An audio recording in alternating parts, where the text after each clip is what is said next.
how do you could do so really the smart way, especially when it comes to your team members. Are your team members happy? How do you get the right team members in the company? What should you be doing to make sure they are happy? And it's oftentimes not paying them a ton more money. So with us today to have this conversation is Joseph Fung. Now, he is the CEO of Uvaro, a tech sales career accelerator, a graduate of the University of Waterloo's computer engineering program.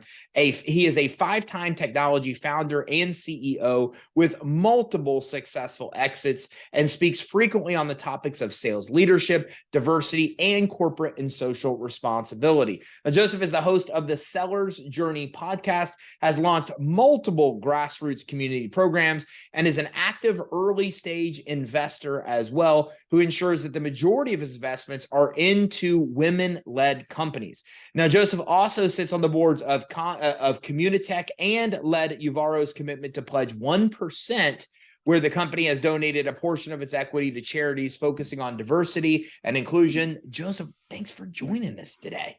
Thanks for having me, Ty. I'm so looking forward to today's conversation. Yeah, I am too. There's a lot of stuff, it was interesting talking to you before we jumped in because there's so many things that you've accomplished. There's so many different directions that we could go. Maybe we might tap into a lot of them. But let's start with Uvaro. What is it that you guys do there? Because I think it ties in a lot to benefits that our audience can actually get. Totally. We speak about Uvaro as a career success company. Our primary services, we deliver digital upskilling, job matching, and then provide a network of coaches and a community to help people achieve more. For businesses, really what that means is that we're providing pre-trained, pre-vetted, customer-facing talent. So sales reps, sales leaders, customer success managers is a huge gap when people are building a company, and we run the factory that develops that kind of talent. So we find that this is really not easy this time of year. I mean, there's been a shift in workers' mentality where a lot of entrepreneurs or people that are hiring people think that people don't want to work. But then I talk to a lot of people out there that are out there trying to find jobs and can't. So do you see this discrepancy? Why are we seeing this discrepancy where entrepreneurs think it's hard to find talent and the talent out there thinks it's hard to find the right place to work? We've seen two things. You're absolutely right. For folks that are listening and they're saying that, it's totally true. It really is. One of the big challenges is there are pay challenges. I'm not going to ignore those. Inflation is a real thing. There are people who are trying to hire at one salary level and employees who are looking to get paid at another salary level, and that creates a disconnect. But more importantly, systemically, there's a long-term challenge. If we take a look at companies 100 years ago, companies used to invest a lot more in training and upskilling because their team members would stay with them for decades at a time. Now, that's a lot harder. It's really hard to rationalize that investment as a business owner if your employees are going to leave in 2 or 3 years.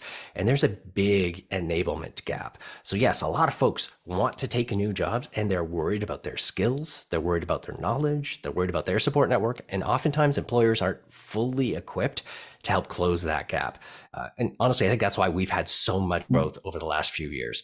That skills and job gap is just getting wider every single day.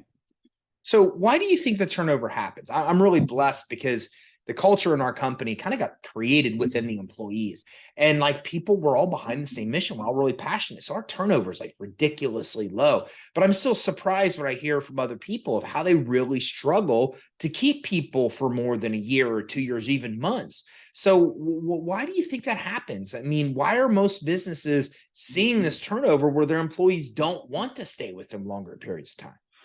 That is a complex issue, and we're not going to solve it on the podcast, but there's a few things that people don't always internalize. The first and foremost, number one, is the way we promote people and the way we advance people as business owners causes issue. It exacerbates the problem. Very often and I'm sure you've been in this challenge as well. You've got a gap on your team. You're trying to hire. And in that moment, you're losing power in that negotiating conversation. So if you're looking to hire somebody, and that's when they've got the biggest bargaining power, that's often when people see their biggest pay increases.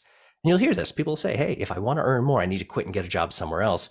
Because for that internal promotion, that internal pay raise, it's not going to be as much. So honestly, as business owners, taking a look at the way we choose to advance, when we choose to offer pay increases, and how we do that compared to when we pay new team members is one of the biggest factors. Because if your team knows that you pay equitably, that there isn't an advantage for somebody new who's just coming in, that's going to be a huge retention factor. The second thing is the way you develop people. Fantastic studies coming out every single day about why people are leaving. We all hear about the Great Resignation, about what's happening with people leaving their roles, and the number one reason, consistently, the number one reason is a lack of development and growth opportunities. And so having the opportunity for people in your company to not just move up, but move laterally, pick up new skills, try new things, grow themselves as a person is a huge deal. And often as a business owner, you can do that. You can facilitate those opportunities without a huge cash outlay. And so if your people are learning, they're going to stick around. Sales reps often say it best, you got to be earning or you got to be learning. And often as an entrepreneur, you can get more bang for your buck by focusing on the learning side. Real problems, right? I mean, I see this, and I have a lot of friends that own businesses from startup to very successful. And most of us have stories about the time we lost a key team member, a key employee. We were surprised. They seemed very happy. All was going well. I was just at a mastermind. One of my really good friends, Lori's an attorney. The girl that handled her marketing for years went to her family cookouts. I mean, they were very close, just abruptly left for a competitor for really, it was kind of weird. Like, the not really much more money, not much more obvious benefit, which kind of ties into what you're saying. So let me ask, like, how do we have these paid discussions with team members? Because I had that happen the other day where a key team member came and said, hey, I think I'm leaving. I'm going to go to this other job. And it's like, why? Well, they're paying considerably more. Well, we paid considerably more with that discussion. So, and I read a great book, I think, where Netflix discusses where they openly want their team members to entertain interviews with other companies. And all they ask is bring that information back to us. We want to be on the high end of benefits and pay scale, et cetera. So again, if we don't know what else is out there, then we can't do so. So give us that feedback. But this is, how do we have the discussion with them where they know that we're open to those conversations so they don't feel to leave us for another opportunity when they could have realistically had that opportunity with us? Well, Ty, I love the way you phrase that. You're like, how do I let them know we're open to the conversations? And I'd actually say, like, right there is the inherent problem. As a business owner, as the CEO or as the founder, you carry all the power. It's a big ask to say, hey, if you have a pay concern, bring it to me. Really, what we could do as entrepreneurs, as founders, is actually bring it to them proactively. Simple things. We all know we got to do annual compensation reviews, while we review people's salaries. We go out to see what's in the market, but actually bringing up the subject, proactively speaking to people around what your pay philosophy is, what you're trying to do. You mentioned Netflix as one. That story is so powerful because Netflix was very clear with their team. We want to be in the 90th percentile in terms of pay. And they say that during the onboarding, during performance reviews, during compensation reviews, people knew where they stood. I think as entrepreneurs, as founders, we get really worried about what people will think. And the reality is we can't all afford to be in the 90th percentile in pay. I mean, if we're all in the 90th percentile, we just keep growing. It's just not sustainable. So we need to actually write down for ourselves what we believe and then actually communicate that to staff. We sold our last company to Oracle and NetSuite. And what was really great was during the compensation review cycle, they said, hey, we want to be between the 50th and the 70th percentile, but we want to make sure people are growing their careers. We're not going to pay in the 90th. We're definitely not going to pay in like the 20th or the 30th. We're going to pay between the 50th and the 70th, and we're going to give people a lot of advancement opportunities. And you know what? If an employee says, I want that. I want to get paid what I'm worth. I want to have advancement opportunities. I want a great brand on my resume. That's a great exchange of value. But if you don't talk about it, that's when you get that unspoken mismatch. The employee's thinking, I deserve to get paid in the 90th percentile. And if the company never talks about it, and then one day they realize they're not working at a company that pays that way, that's where that trust is broken. So yes, we need to do compensation reviews. We need to do regular performance reviews. We've got to check the market, but we should talk about it and open the conversation regularly so people know what we believe and what we stand for. How do we figure out, and I love the point you just made, because as a matter of fact, I can't tell you how many years we went of just making up people's pay, right? I think everybody here has done that. We just are like, I don't know, the person should make blah. Right. And then eventually we got HR and we grow big enough where they're like, no, slap hand, what you need to do is you do the research, you figure out what the pay is in that industry. Ours is 75%. So we pay 75% is what we pay in our industry. But a lot of people watching us don't even know what we're talking about. Like they're like, what are you talking about? Where do you even find that information out? And I love it because now we have a system. It's just this clear-cut system to determine how everybody gets paid. What is the position? What's the best description of the position? Here's what that pay range is, and here's where we want to be. How does somebody figure that out? Because a lot of newer entrepreneurs, they don't know that. They don't know where to get pay data to see what kind of industry or what kind of position really pays. They don't know how to figure out, are they the 50th or the 90th percentile? So how do we get to the root of some of that? It's such a good question. And like most problems, there's a huge array of solutions. There are paid solutions like salary.com, PayScale, tools like that. A lot of those tools have free trials, free periods. So if you're just getting started, picking your most critical roles and then using those free tools and those free features is a great way to get introduced. The second thing to look at, though, is your industry association. If you're a member of a local chamber of commerce, if you're a member of an industry association, any of those, very often, one of the first things they do is they aggregate pay data. And if you employ a lot of people who are part of an industry association, for example, if you employ a lot of accountants, a lot of advertising professionals, very often their industry associations will offer salary data, and very often those are available for free. Now, going to your associations, the ones you're part of, and asking for and reaching out is a bit more effort, but it's a great free data source. And at the end of the spectrum, there's a ton of paid services. If you just search up salary data, you'll find a ton of vendors, ADP, PayScale, salary.com, a ton of those are available. The other thing you mentioned that I thought was interesting was a lot of people leave because of lack of growth opportunities in the company. How do you root that out? Because it's easy to say you should be doing performance reviews quarterly, annually, biannually, and I'd like to get your feedback of how often that should happen. But the question is that when you do that, I've been in situations where employees, you ask them where they want to be, what they want to do, are they happy in the position, do they think about another position, and they don't even really give you great feedback there. And then they still want to leave because there's another opportunity they could have had internal. So what's the best way to have these conversations? How often should we be having these conversations with an employee just to say, are you happy? Do you like this position? Is there another thing you'd like to be doing within the company? What's the best way to approach and how often should we have those conversations? Totally. So first off, I love that you asked about performance reviews. They should happen regularly. We do ours every 6 months. Some groups do quarterly. I think personally, I see annual is too infrequent because you need more regular feedback. What I will double click on though is performance reviews should be a good way to reflect, but they're often not effective as a forward-looking tool. So I'd recommend not using a performance review cycle as a way to just focus on that learning and development because they are inherently a review of past performance. What I actually recommend doing is having a separate cycle or a separate process to look at growth and development. Now, the solution is structured growth and development plans or growth and development reviews, whatever you want to call them. Those questions that you ask, like, what do you want to accomplish? Are you happy here? What work do you enjoy? What work would you love to learn? Asking those questions regularly, checking in every couple of months, every quarter, and not asking it in the structure of how they performed over the last period, but just purely what they're looking at is the best way to bring it up. That's the solution. The way you get there, though, is actually the way you train your managers.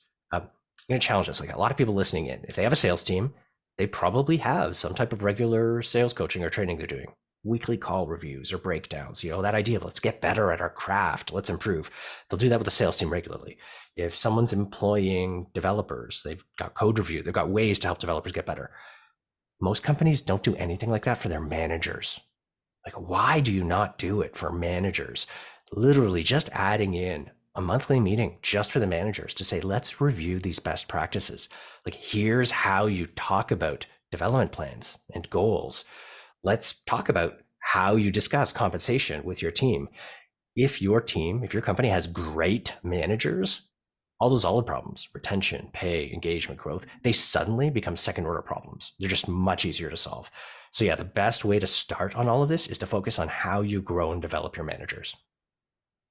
That brings me to another really good point then, because what I've learned in scaling a business is it's really not easy. There's a lot to figure out of, building a 50 or 100 person team or thousands, right? I mean, I look at Amazon, they're laying off people right now, 1.5 million employees. I'm like, freaking, how do you do that? How do you manage that?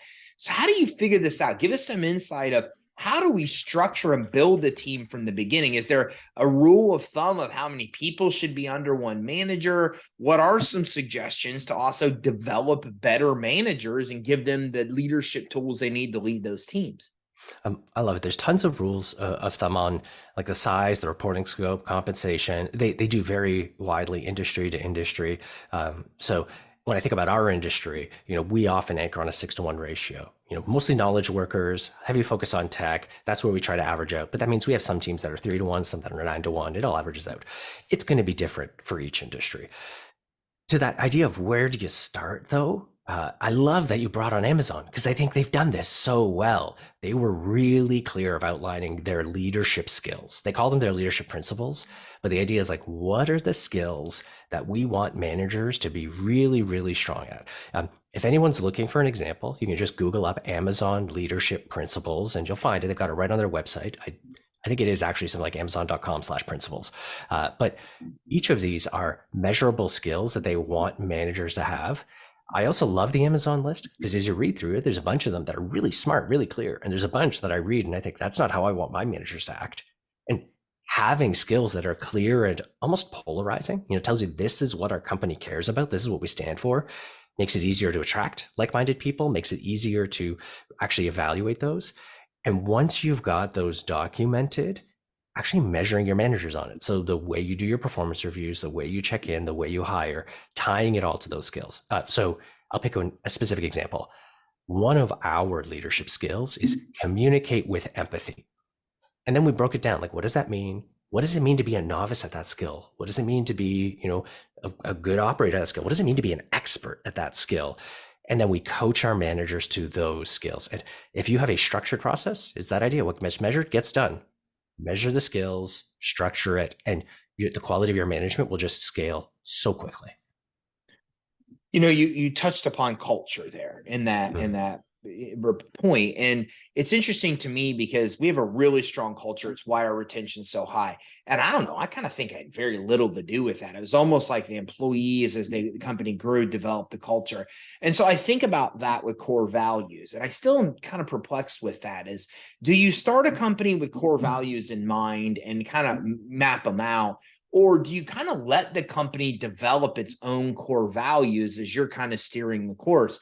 Because in our case, it worked out really well. Like, we didn't say, here's the core values, we're going to hire based on these. But eventually we ran into problems, right, where people weren't a good fit. And we kind of had to map out core values to better understand why they weren't a good fit. But then when we looked at the core values, it wasn't stuff we made up. It was the way of what was making the operation run successfully. So I'm perplexed by this. Do you start a business and have core values in mind right from the beginning that you're mapping out? Or do you just kind of keep it on the moral compass of in line with your own personal values and then let it kind of develop on its own as more employees come to the organization? Or is there both? I don't know. I'm kind of lost.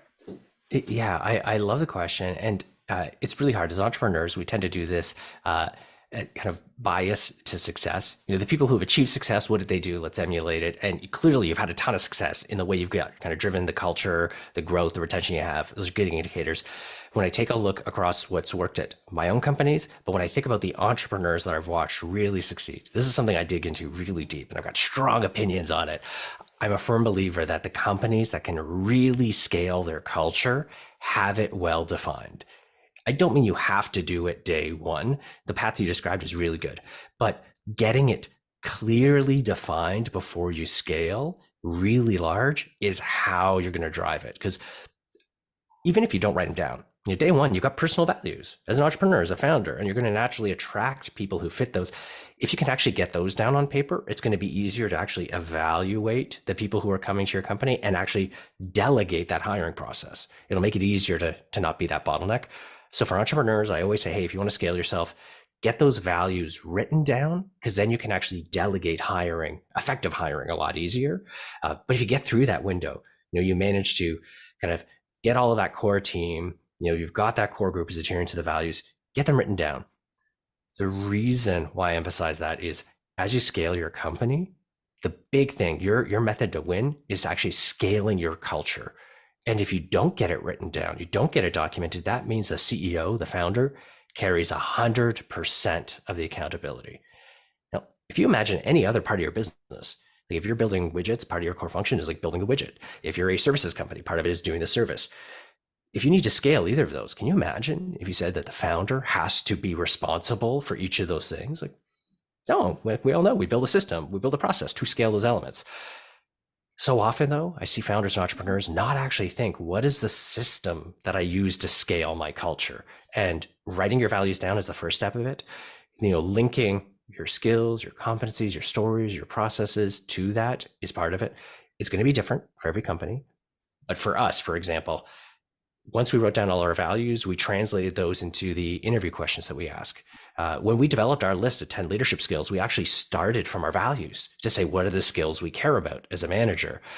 When we onboard people, the stories we ask them to memorize, the customer stories, the activities are all tied to our values. And all these mean that when I think about building the company, we have amazing retention, we have amazing hiring practices, great success. I'm very uninvolved from hiring now. I have complete trust that my team can scale and bring on and onboard great people who fit our culture. They're aligned with their values and doing great things. And I love the fact that I'm no longer a bottleneck. I see a lot of CEOs say, hey, I interviewed everybody who came in, up to 100 people, up to 200 people. And that effort, they're very proud of that effort. But the untold story there is like, oh my goodness, that was such a time drain. What if their time could have been applied somewhere else too? How much more impact could they have had? So yeah, I firmly believe in getting those values documented and scalable as early as possible. Yeah, and it's just like you touched upon with Amazon's leadership principles. I mean, almost every major success story, if you really look at Netflix or if you really look at Amazon, for example, they're all doing exactly what you're saying. Like they operate by building a culture of the way they want their managers and team to operate. And then that is their guiding light and guiding principle. And those are often the times that we read about in books and the things that, like you said, I mean, we go right to Amazon. They got it clearly on their website. It is how they have grown to be as big as that they are and done it successfully. So really valid point, because I've never really seen a company get there to that really high limit. Not to say we're all trying to get to, multi-billion-dollar, but I'm just saying I've never seen one get there without doing what you're describing, clearly articulating the values and then living by those values. And like you said, we hire and fire based almost solely on core values alone. It makes it really simple, right? So much easier. And you talked about those examples earlier. Like every entrepreneur's had this. It's like, you've got an employee, they're doing really well. They think they're excited. And then in a couple of months, like, they say they're leaving. You're like, what the heck's going on? And, everyone says, hey, people don't leave bad companies. They leave bad managers. The managers aren't supporting them, aren't growing, or the managers are doing something against the values. And if you don't have the language, if you don't have the tools to actually call that out, like, hey, this thing was in violation of the values, you never identify them and you never fix them. And I tell my team this, call it out. Like, we are all accountable to living to our company values. They're aspirational. And there will be times if we roll out a policy, a process, or I say something, even as a founder, CEO, I will have times where I don't bring my best self. I don't represent the values. Call it out. Let's get better at it every single time. And if you can't, then, I mean, there's a ton of metaphors about what creek people are stuck up without paddles. But yeah, I love the fact that you guys are hiring and firing based on that, because that's the magic sauce to building a scalable culture. Yeah, it's really simple. Like you said, when you understand your values, then when your interview questions are basically a reflection of those values to see if they're a fit. Now you're hiring people, because I don't know about you, but I found that if somebody's culturally a good fit in the organization, I'll take that every day over experience. Like, we can teach skills, but you can't teach a good fit to the culture. So if I hire, A and B, and B has way more experience, but has some questionable stuff on whether they're a good fit in the culture, and person A is like a complete fit to the culture, but very little experience in the field, we'd almost always hire the better cultural fit and train. And man, it's crazy how much loyalty we have within the organization because we operate that way. Do you kind of operate in that capacity? 100%. 100%. And let me break it down. There's some key facts for entrepreneurs who are on the fence that are like, is this just a bunch of like fuzzy kumbaya around the campfire kind of stuff? Okay, let's break it down. Number one, if you can actually hire the less experienced person, chances are you can get them for a lower average salary. And then if you level them up, if you're good at leveling them up, you get to arbitrage that gap. Okay, so if you want the purely Machiavellian brass tacks numbers, okay, there's a salary arbitrage opportunity there. The second thing is people leave companies without an opportunity to grow and develop. If you excel at bringing in junior talent and leveling them up, they will be more loyal. You're giving them what they want. That's what career success means to them. Hey, great. Now you're improving loyalty. That has an incredible ROI on it. The last piece, though, that's so important is you're protecting yourself against risk. Just saying, hey, we're going to do a culture fit interview. Like, oh my goodness, the number of entrepreneurs. I said, great, we're going to get together. We're going to have a beer and I'm going to see if I liked sitting down and chatting with you. And you open yourself up to so much risk, lawsuits, liability, hiring practices, human rights offenses, all those things. If you actually document your values, say, these are the values we believe in. And during this interview, we're going to test these things. And then you have this clear measurement, this clear scorecard. This person fits the values or they don't. Now I've got a key reason for making a hiring decision. You've reduced your business risk so much. So aside from it unlocking a ton of scale, feeling really good, having your people be huge champions, there's like a ton of just dollars and cents reasons to do this. Yeah. It's interesting. It's just yesterday I heard this story about Henry Ford, and he sat down, he had dinner with two people that were potential managers and interviewed them, both equal, in education, in grade level stuff.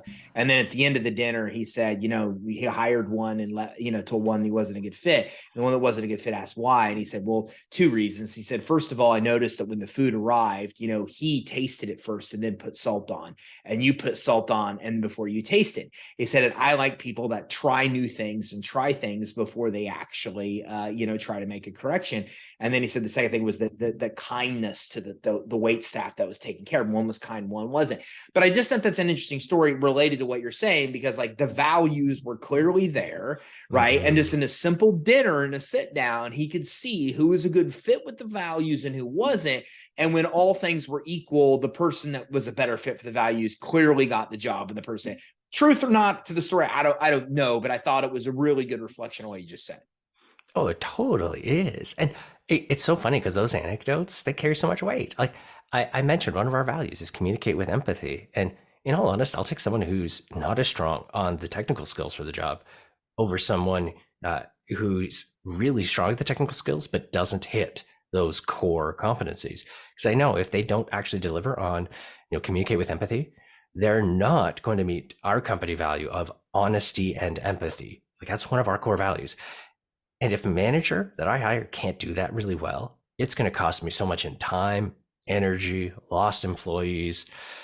So I'd even go so far. I love that story. And I go even further to say, you know what? The values win even when things aren't equal, because it's such a powerful lever. You mentioned early, and I didn't get a chance to dive into it, about inflation. And it's a real thing, and we're really suffering for it, and we're really struggling with it. And what we find on our end is that we choose where we are in the pay scale. For us, it's 75%. We're in the top 75% of that pay scale. But then inflation comes in, which is really real. And team members come and say, I'm paying 300, 400, 500, 600 a month more than I was. And then, of course, as you might imagine, a lot of them then want more pay because of that. And then it's hard because you can't even do things like 401k matching and stuff like that, because they're having to struggle with saving. So it's hard to even focus on other benefits to them other than money, because like money fixes the problem. A 401k match doesn't when they don't have the money to save. That's the whole point of the problem. So how do you recommend we navigate this? Because like do we change our scale now from 75 to 80% or whatever, and then raise everybody's pay to compensate? Or what's the best way to do it? Because I think a lot of us are dealing with the rumblings of our team member that are adversely being affected by inflation. And as employers, we're trying to figure it out because we're hit by inflation too within the business. So our margins are oftentimes shrinking, which gives us less money to be able to pay our employees more. So how do we deal with this conundrum? It's really tough. I think the first thing is to be compassionate with yourself. Like every entrepreneur, every CEO is listening into this is like pulling out their hair, losing sleep. Like these are some of the toughest problems. And the first thing is to be compassionate with yourself, and that there is no perfect solution.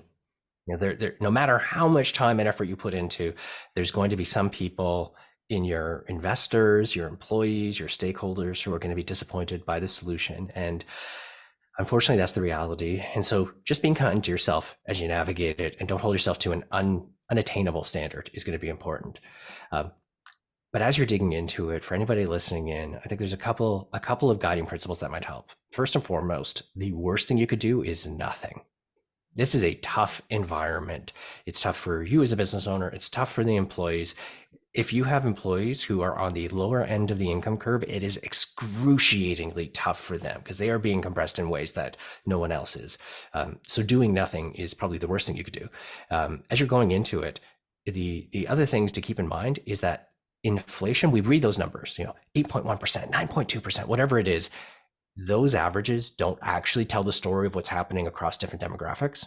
So I'll pick a couple as a point in example. There's been a lot of conversation over the last couple of years about the rampant acceleration of executive and tech salaries. Developers getting paid $300K coming out of school, executives getting these $1 million windfalls. The reality is that those salary increases are driven less by inflationary pressures and more just by competition. If you have a company like Google, a company like Amazon, who say, I'm just going to pay really top dollar to keep people, that drives up salaries really high. Well, guess what? They're not doing that as much right now. So those competitive pressures are going to decline. So, as a business owner, you can try and think, hey, the segment of people that I employ, are those pressures cyclical or are they permanent? Is this pressure going to go away? So if it's being driven by competitive pressures, those will be short time. So maybe you don't need to move quite as much. And that's probably going to be impacting the higher end of your the higher paid people on your staff. On the flip side, if we take a look at the inflationary pressures, they're really hitting energy and groceries really badly. So anybody that's on that lower end of the income curve, so much more of their compensation is going to be going into just those staples, keeping their kids fed. Those are the areas where if you start with that group, you're going to have a bigger impact on the people whose lived experience are happening. And the actual impact on your bottom line is probably going to be lower. If somebody's earning 200K, a 20% pay increase is massive. If somebody's earning 50K or 40K, a 20% pay increase is much less to your bottom line. So you can actually do a lot more with less. Focusing on the lower paid employees, it'll actually have a bigger impact. And so for a lot of companies, a way to think about it is over the next 2 years, we're probably going to see compression in their pay grades. Not taking their whole pay grid and moving it up, but really focusing on that bottom end to play a bit more catch up. That's what we're going to see over the next couple of years. So yeah, it's going to be different for everybody in different geographies, different industries. Do you hire internationally? Do you hire locally? So there's no perfect solution for anybody, but if you keep those principles in mind and just avoid doing nothing, you'll be ahead of the game. It's powerful stuff. Listen, Joseph, I'd love our talk today. I mean, there's so many things I think you've answered for me and a lot of people that are listening and watching, and we could go on for hours, but I'm conscientious of your time. So where can everybody go listening and watching, learn more about Uvaro, learn more about what you do, learn more about how they can dive into these topics to just be better employers of onboarding, hiring, retaining team members? Where can we go? Yeah, if people would like to reach out and learn more, our website's uvaro.com, uvaro.com. And we're always sharing tips and tricks on managing and growing your teams on YouTube. Again, Uvaro on YouTube, and on most social media as Uvaro, Uvaro. Thanks, Joseph, again for coming in. Appreciate your time. Thanks so much, Ty.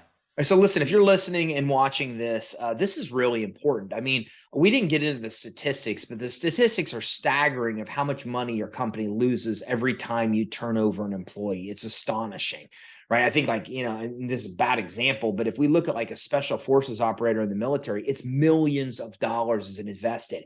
So if one of those person wants to drop out, it's millions and a lot of time to get somebody back. It's the same thing within our businesses as well. The cost of losing an employee, let alone a key employee, is substantial to the organization. And the better we are at developing our core values and hiring within those values and treating our employees with the respect that they want and giving them the growth opportunities and understanding when they're not happy and what to do to address that. Everything involved with retention of employees is so vital to us being able to build a successful company and scale it. And Uvaro has so many resources that can help you. I mean, you're able to get into a lot of different courses that they have on all different kinds of topics on their website as well. You're able to get into things involving improvement with all different kinds of workshops. You're able to learn about succeeding and actually coaching with team members as well. You're able to get all kinds of employer resources and be able to talk about training for your team. There's so many different resources here, and all you have to do is go to uvaro.com. I haven't looked yet, but I'm pretty sure, I would imagine that you're able to access on the bottom right of Uvaro's website. You're able to access their Twitter, their Instagram, their LinkedIn, their Facebook, their TikTok, and YouTube as well. So what I like about this is Uvaro, one place, uvaro.com, uvaro.com, gives you access to all of this stuff to learn more about all these different resources available to you. And then you're also able at the bottom right to get access to all their social. It takes less than a minute just to subscribe. And now you're getting regular ongoing tips about how to do this and be able to avoid probably one of the most costly things in your business, which is not, having high turnover, not retaining employees. So make sure you visit uvaro.com, check out all the resources that you can tap into here to improve in these areas, and make sure you like and subscribe on their social channels at the bottom right of their page as well. Thanks.